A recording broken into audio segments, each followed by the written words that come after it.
So what is Monumental Words about?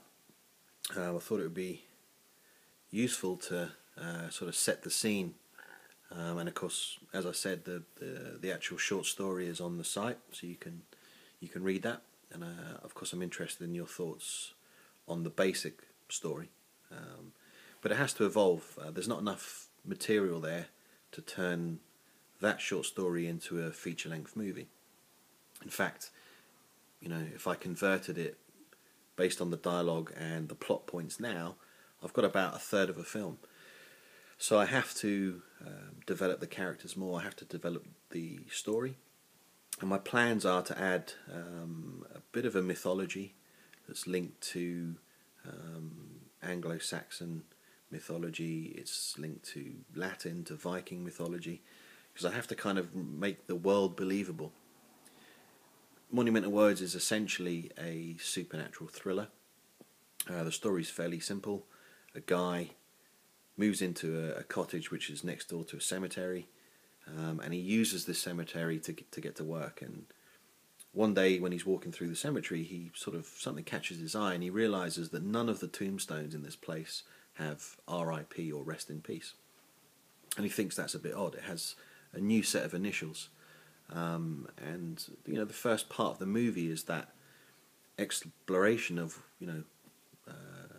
why we have R.I.P., where that comes from, and the character thinks that all tombstones have R.I.P. on it. He's just sort of inherited that perception, which is of course wrong.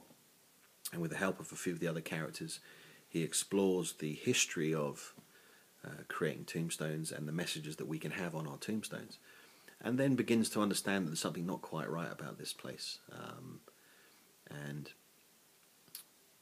as I said, with the help of some characters and a bit of history, he finds out that this is not a good place to be buried, and the people that are buried in this place are pretty bad people.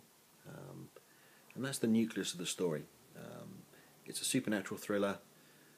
It's about an atheist. Well, he thinks he's an atheist, and he claims to be an atheist, but actually I think he's just lazy when it comes to faith, and that is definitely modelled on my own views and my own beliefs.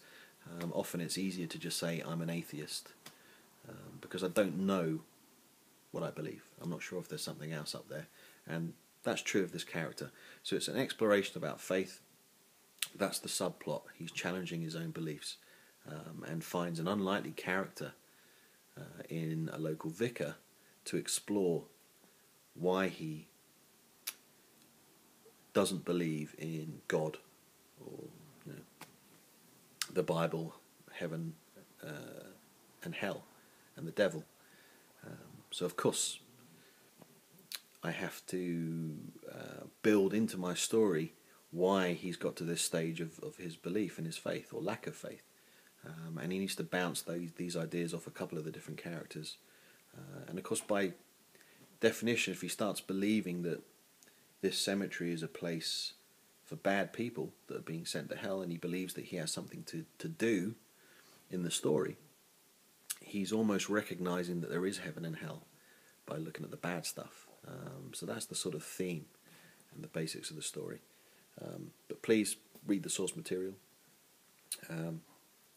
And it should be fun to see how I boost that into a full script. And of course I have to introduce some new characters, some new scenes. And one of the things I'm pretty excited about is the freedom that a movie gives you to create new locations. And something that I didn't do in the short story is explore some of the characters that are buried in that cemetery. And I can do that with a movie. And in fact, one of the first scenes takes place in the Slovakian mountains at a chapel, and we see one of these individuals that ends up in Redway Lane, so that should be pretty cool.